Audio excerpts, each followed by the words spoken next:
देश में हिंदू मुसलमान के नाम पर जो नफरत परोसी जा रही है उससे कोई अलग नहीं है, उससे कोई अछूता नहीं है। और देश में हिंदू मुसलमान के नाम पर जो जहरीला माहौल तैयार कर दिया गया है, आए दिन मुसलमानों को गाली देने के लिए जो लोग मौके ढूंढते हैं, मौके तलाश करते हैं, उन लोगों के लिए एक ऐसी खबर निकल करके सामने आई है जो उनको हजम नहीं हो पाएगी। जामिया मिलिया दिल्ली में इस यूनिवर्सिटी ने जो कीर्तिमान रचने का काम किया है और जामिया मिलिया इस्लामिया की आरसीए रेजिडेंशियल कोचिंग एकेडमी ने जो इतिहास रचा है और उसमें यूपीएससी के अंदर जो झंडे गाड़े हैं उसको देखना चाहिए। जो काम लाखों लाखों रुपए की फीस लेकर के बड़े बड़े अपने आप में नामी गिरामी इंस्टीट्यूट और बड़े बड़े अपने आप में कोचिंग गुरु जो काम नहीं करवा पाए, वो काम जामिया मिलिया इस्लामिया ने करवा दिया, और वो भी फ्री में, वो भी मुफ्त में। सोचिए। और सबसे बड़ी बात यह है कि जामिया मिलिया इस्लामिया को लगातार कभी होली के नाम पर, कभी दिवाली के नाम पर, और कभी भाजपा के छुटभइये और कभी गोदी मीडिया के नफरती एंकर वो गाली देने का काम करते हैं। लेकिन उस सब के बावजूद जामिया मिलिया ने वाकई बेहद शानदार इतिहास रचा है। 78 छात्र वो इंटरव्यू तक पहुंचे थे और उसमें से 32 ने सफलता हासिल की है। यानी 32 बहुत बड़ा नंबर है ये। 78 में से 32 छात्र वो सफल हुए हैं। यानी वो आने वाले आईएएस आईपीएस बनेंगे और दूसरे अधिकारी बनेंगे, दूसरे विभागों में जाएंगे। यूपीएससी की परीक्षा पास की उन्होंने। कितनी बड़ी बात है। एक संस्थान, एक इंस्टीट्यूट अगर 32 आईएएस आईपीएस अगर आपको दे रहा है तो हमें गर्व होना चाहिए उस पर। लेकिन हां, कुछ लोगों ने जामिया मिलिया इस्लामिया की पहचान बनाने की कोशिश की कि यहां पर तो जिहादी रहते हैं, यहां पर तो जिहादी पढ़ते हैं, यहां तो ये होता है, यहां वो होता है। जामिया की आरसीए रेजिडेंशियल कोचिंग एकेडमी ने इतिहास रच दिया है। यूपीएससी 2024 में 32 छात्रों ने सफलता हासिल की है।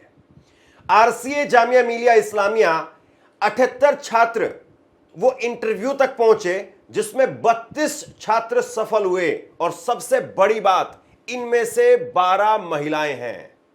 कितनी बड़ी बात है अपने आप में। 12 महिलाएं सेलेक्ट हुई हैं। 12 महिलाएं वो आईएएस आईपीएस बनने जा रही है जामिया मिलिया की इस बदौलत, और फ्री में, वो भी बिना किसी पैसे के कोचिंग के। और आगे इसी खबर में मैं आपको बताने वाला हूं, चाहे विकास दिव्य कीर्ति हो, चाहे ये और दूसरे लोग हों, और हमने आपको विस्तार से खबर दिखाई थी कि कैसे लाखों लाखों रुपए लेने के बाद में भी इनके कोचिंग इंस्टीट्यूट में लोग डूब करके मर गए। पानी घुस गया था, ये लोग रख रखाव नहीं कर रहे थे, और कैसे कोचिंग के नाम पर पैसा लेकर के लोगों की जेब काटने का काम करते हैं। उन लोगों के इंस्टीट्यूट में भी इतने लोग सफल नहीं हो पाए जितने अकेले जामिया मिलिया इस्लामिया से हो गए। टॉपर्स की लिस्ट आप देखिए।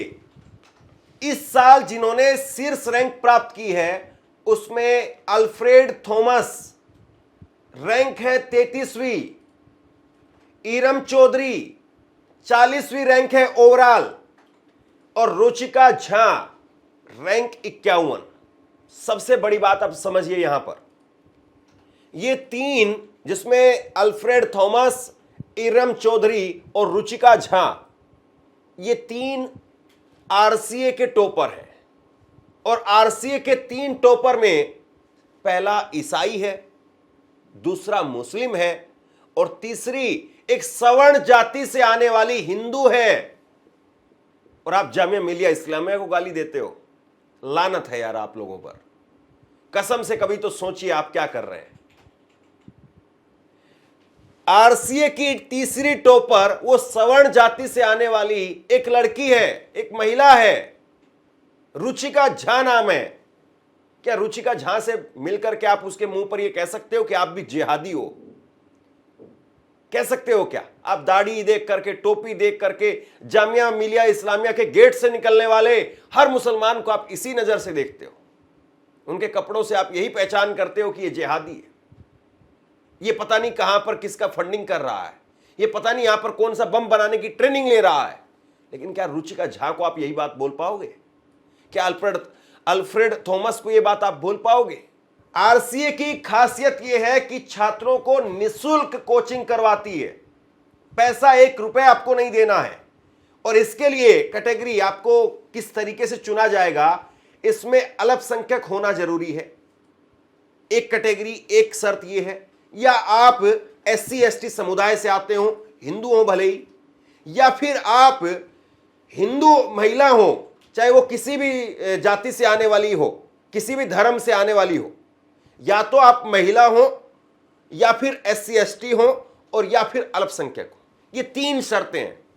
अब ऐसा भी नहीं है ना कि भाई जामिया मिलिया इस्लामिया तो केवल मुसलमानों के लिए कर रही, नहीं साहब, या आप मुसलमान हो सकते हैं, क्रिश्चियन हो सकते हैं, सिख हो सकते हैं। अल्पसंख्यक का मतलब यह नहीं है कि केवल मुसलमान, किसी भी धर्म के हो। दूसरा, आप अगर हिंदू में हैं, SC ST से आते हैं, तो भी आप इसमें कोचिंग ले सकते हैं। या फिर आप महिला हैं, चाहे वो किसी भी जाति की, सवर्ण जाति की महिला, वो टॉपर में गई है, 3रे नंबर पर आई है, बताइए इससे बड़ी बात और क्या होगी। 2010 से लेकर के 2024 तक अब तक यूपीएससी में 300 से ज्यादा छात्रों का चयन हुआ है। यह अपने आप में एक बहुत बड़ी उपलब्धि है कि 14 साल में 300 से ज्यादा IAS IPS वो जामिया मिलिया इस्लामिया से निकले हैं। कितनी बड़ी बात है। और इसी यूनिवर्सिटी को आप लोग बुलडोजर से तोड़ने के ख्वाब देखते हो कि बस इस यूनिवर्सिटी पर बुलडोजर चला दिया जाए, यहां पर एक गुरुकुल खोल दिया जाए। गुरुकुल में कोई बुराई नहीं है, लेकिन बहुत सारे लोगों को लगता है कि नहीं नहीं, उसी से राष्ट्रवाद होगा, उसी से सारे काम होंगे। ये जामिया मिलिया इस्लामिया है तो पता नहीं जिहाद हो रहा है यहां पर। और आगे देखिए, सबसे बड़ी बात क्या है, रेजिडेंशियल कोचिंग एकेडमी की छात्रा श्रुति शर्मा, गौर कीजिए इस नाम पर, श्रुति शर्मा ने 2022 में यूपीएससी की परीक्षा में टॉप किया था। Overall all India number 1 rank आई थी श्रुति शर्मा की। और कहां की थी वो? इसी जामिया मिलिया इस्लामिया की आरसीए एकेडमी की थी। मतलब अभी भी कुछ लोगों को अगर लगता है कि इस देश में मुसलमान, इस देश में अल्पसंख्यक, या इस देश में अल्पसंख्यक यूनिवर्सिटी, अगर उन लोगों को लगता है कि नहीं ये जिहाद कर रहे हैं, तो उनकी आंखों का पानी मर चुका है, उनका इलाज नहीं हो सकता है, वो लाइलाज हो चुके हैं। उनका वाकई मानसिक तौर पर आप उनको बदल ही नहीं सकते हैं। और वो इस लेवल पर शायद जा चुके हैं कि कल को अगर उनका बच्चा अपना वो मुस्लिम धर्म अपना लेगा तो अपने बच्चे को भी इसी तरीके से वो देखना शुरू कर देंगे। उनको सिर्फ और सिर्फ इस बात से मतलब है कि वो मुसलमान है तो मतलब दुश्मन है, इस नजरिए से वो लोगों को देखते हैं। लेकिन श्रुति शर्मा ने 2022 में टॉप करने का काम किया था, कितनी बड़ी बात है। बीते कुछ सालों में जामिया मिलिया इस्लामिया को कई वजहों से विवादों में घसीटने की कोशिश की गई। सीए के विरोध के नाम पर पुलिस कार्रवाई हमने देखी। दिसंबर 2019 में छात्रों के प्रदर्शन पर पुलिस ने परिसर में घुस करके लाठीचार्ज किया, कई छात्र घायल हो गए थे। घटना के वीडियो और खास तौर पर लाइब्रेरी का वो वीडियो याद करिए आप, जिस पर मैंने कई सारी खबरें आपको दिखाई थी।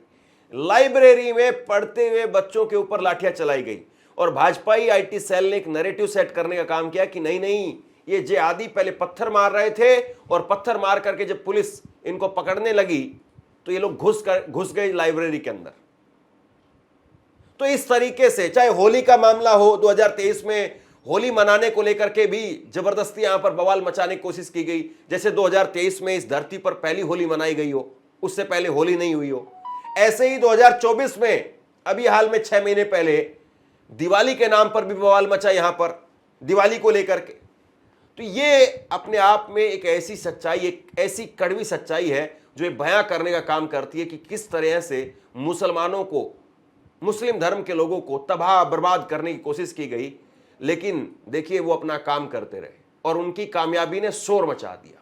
और इसीलिए आज ये खबर मैं बोल रहा हूं, इसीलिए आप ये खबर देख रहे हैं। अब जरा एक बार एक नजर इस पर भी डालिए आप।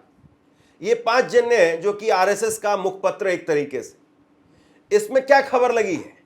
इसमें 14 नवंबर 2024 पे खबर लगी है कि वंदे मातरम सुनना गुनाह है, इस्लाम पालन करने का दबाव, जामिया मिलिया इस्लामिया में गैर मुस्लिमों का उत्पीड़न और कन्वर्जन। ये कोई फर्क नहीं है ये आरएसएस के इस मुखपत्र में। और सुरेश चौहान के आपको याद होगा सुदर्शन चैनल का मालिक सुरेश चौहान के, बस क्या ही पूछिए। हरे रंग का गुब्बारा लेकर के आएगा, कभी हरे रंग का कुर्ता किसी का उतरवा देता है।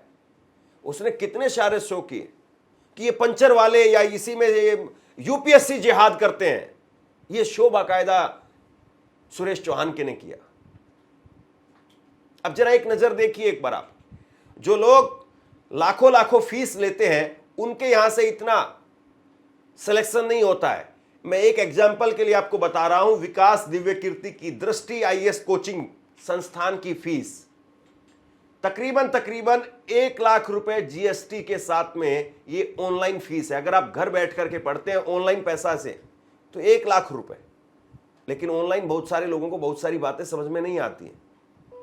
तो अगर आपको टीचर चाहिए, आप ऑफलाइन आना चाहते हैं, तो दुगनी से भी ज्यादा फीस आपको देनी पड़ेगी, 2,20,000। ये लोग किस तरीके से पैसा ले रहे हैं, और उसके बाद में सोशल मीडिया पर आएंगे, मोटिवेशनल ज्ञान देंगे, उनकी रील बनती है, रील चलती है। और देखिए साहब, तो देखिए एक सिक्के के दो पहलू होते हैं, आपको कौन सा पहलू दिखाया जा रहा है और वो पहलू भी सच है या नहीं है, ये भी बहुत महत्वपूर्ण हो जाता है। क्योंकि कोई यूनिवर्सिटी जिहाद नहीं फैलाती है। जहां पर किताबें होंगी, जहां पर ज्ञान होगा, जहां पर शिक्षा होगी, वहां पर आडंबर हो ही नहीं सकता है, वहां पर नफरत पनप ही नहीं सकती है। नफरत वहीं पर पनपेगी जहां पर कट्टरता है, जहां पर आपको किताबों से, ज्ञान से दूर रखा जा रहा है, जहां पर एक अंधकार में ले जाकर के आपको खत्म किया जा रहा है। लेकिन जहां प्रकाश की ज्योति जल रही है, जहां पर ज्ञान की ज्योति जल रही है, वहां नफरत हो ही नहीं सकती है, वहां कट्टरता हो ही नहीं सकती है। और ये किसी एक यूनिवर्सिटी की मैं बात नहीं कर रहा हूं। जो पढ़ेगा सो आगे बढ़ेगा, उसको आप रोक ही नहीं सकते। और जामिया मिलिया इस्लामिया हर साल इतिहास रचता है, और इस साल की जो कामयाबी है उसने शोर मचा दिया है। शेयर कीजिए इस खबर को, लोगों तक पहुंचाइए, उन नफरती लोगों तक इस खबर को पहुंचाइए जो लोग लगातार मुसलमान के नाम पर, एक धर्म के नाम पर, इस्लाम के नाम पर लोगों को टारगेट करते हैं। आप क्या सोचते हैं नीचे कमेंट बॉक्स में मुझे लिख करके जरूर बताइए। धन्यवाद।